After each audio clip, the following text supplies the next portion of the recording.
ఇక మొదట్లో ఇంట్లో ప్రభావతి రోహిణి ఇంకా మనోజ్‌ని వదిలేసి మాట్లాడకుండా చూస్తూ ఉంటుంది. మనోజ్ షాప్ కీస్ కోసం రోహిణి దగ్గర వెళ్తే ప్రభావతి అడుక్కోకుండా కీస్ తీసుకో అని చాలా హార్ష్‌గా మాట్లాడుతూ ఉంటుంది. శృతి వాళ్ళ అమ్మ రోహిణికి ఫోన్ చేసి నీ నాన్న డబ్బులు పంపాడు అని అబద్ధపు చెప్పి బిజినెస్ పెట్టావు అని అన్నావు కదా! ఇప్పుడు ఏమైంది అని అడుగుతూ ఉంటుంది. దీనికి రోహిణి చాలా ర్యాష్‌గా ఆన్సర్ ఇచ్చి మిస్టేక్‌లో తనది ఒరిజినల్ అమ్మ కాల్ చేసి అవును నన్ను ఫ్రాడ్‌నే డబ్బులు మింగేసా అని గట్టిగా అరుస్తూ ఉంటుంది. మనోజ్ ఇప్పుడు ఫుల్‌గా ప్రభావతి మాట వింటూ ఉంటాడు. రోహిణి ఫోన్ చేస్తే లిఫ్ట్ చేయకుండా ఫస్ట్ అమ్మకి ఫోన్ చేసి పర్మిషన్ అడుగుతూ ఉంటాడు.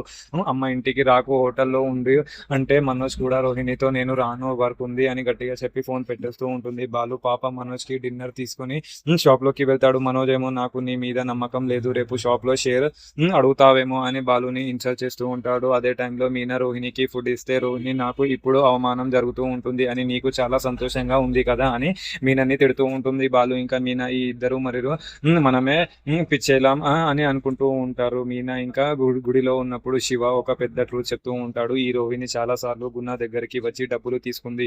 తన పేరు మీద ఎంట్రీస్ కూడా ఉన్నాయి అని రివీల్ చేస్తూ ఉంటాడు.